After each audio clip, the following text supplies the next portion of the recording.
The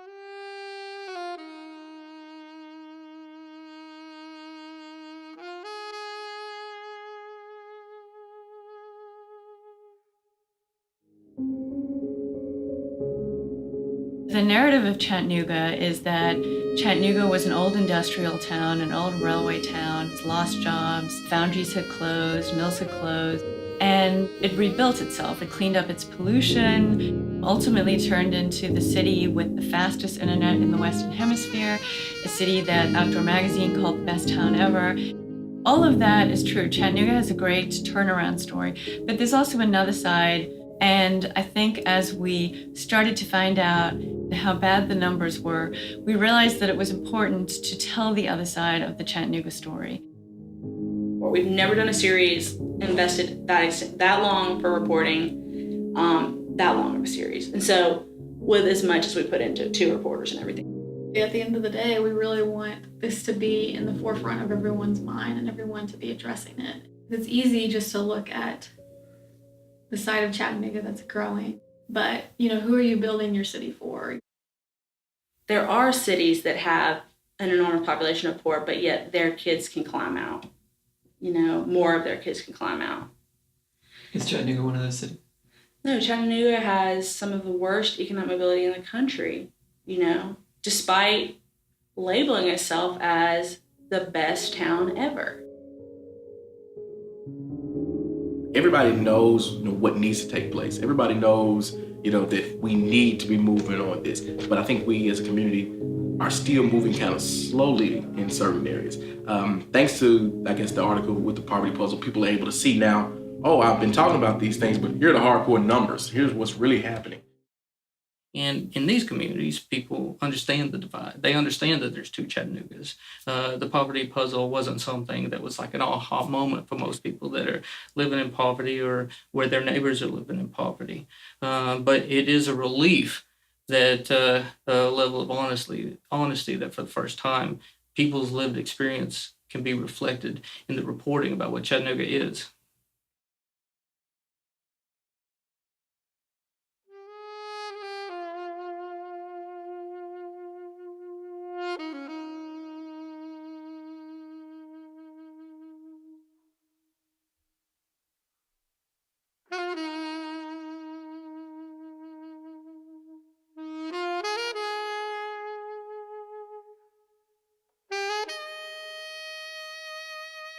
When it actually came out, I was so moved by it. I was a little embarrassed because I didn't like all the attention on me, but I was glad that the right messages got out there. And the fact that this profoundly important topic was being brought to the forefront week in and week out on the front page of Chattanooga Times-Free Press. So Becky Welchel agreed to let me just kind of hunker down and hang out in Mint every day. It's the only place in the city where people can still come to get emergency assistance with their light bills or if they're about to be evicted. I've been asked so much about the poverty puzzle, and it was a terrific piece of research. It was well done. It was thoughtful. It was respectful. I have no criticisms of it. But the very fact that I keep being asked by folks other than my guests, what did you think about the poverty puzzle? What are people saying? What has changed? What was the reaction? Nothing has changed. Readability became our #1 challenge.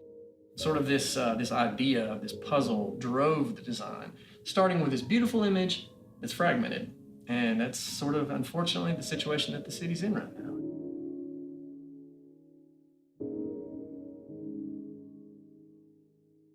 Then there was the situation with our information graphics.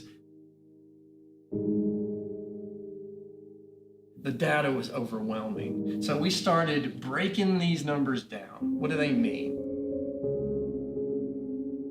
You have to understand the numbers and not just read them.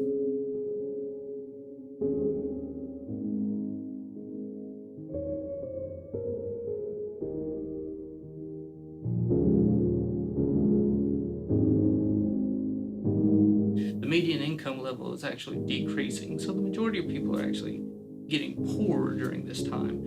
And that plays into how effective our economic revitalization of development really is. If we're honest with ourselves about where we are, perhaps we can be honest about what meaningful solutions might actually get us to where we need to be. But the poverty puzzle in that case is just the first step. The problem is people like me, we write these reports that have a lot of wonky terms and use academic jargon and a lot of data tables, and that's important, but it loses people, and sometimes the ideas get lost in translation, or it's another one of those studies. What I really liked about the Times piece was it took the data and gave it a context through people and through life stories. Everybody blames like one faction of society on poverty. If you just fix the schools, it would fix it. If you just fix the family, if you just found people jobs. And so we thought, well, why don't we approach things the way people think of them already, and then break off that piece and write a story on it. We looked at community jobs, we looked at faith, education, and how all of those play a role in poverty, in addressing poverty. This story has received more unsolicited input from readers and members of the community than anything else that we've done. It remains to be seen what the long-term impact of that will be, but I'm excited that the conversation has been elevated. The conversation's more prominent now than it was before. The Chattanooga Times-Free Press organized a luncheon about a month ago and brought a bunch of us together who were featuring those stories. And that was just such an incredible time for me because I didn't know some of these people. I know for us at United Way, it's just caused us to think again about our solutions and our strategies in the community. We brought Joan in to talk to our whole team. The whole team read all the articles, and then we had a dialogue about it. Getting our board, our volunteers, our staff in community to listen and hear about what we're doing that works and what we're doing that isn't, and then having the courage to do something differently. You know, there was a group that addressed the city council a couple of weeks ago to talk about, you know, why is the city painting the picture of Chattanooga, this rosy picture of Chattanooga, when, you know, there is this growing poverty. If you are here as a living testimony that another Chattanooga exists, one that is different from the one our mayor has portrayed as reality, please stand.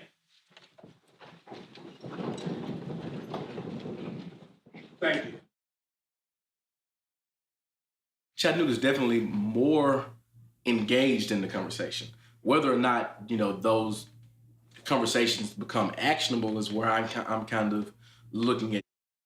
Because as it becomes the best town ever for other people, it becomes not a very hospitable town for them. And that is this big question of like, how do cities develop and how do the decisions we make affect one another? And should we care about that? I know one thing that has to happen before any change can happen is a change of heart.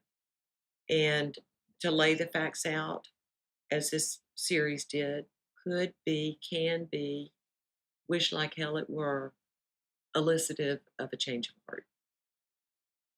But in the meantime, it's like I said, I don't really have time to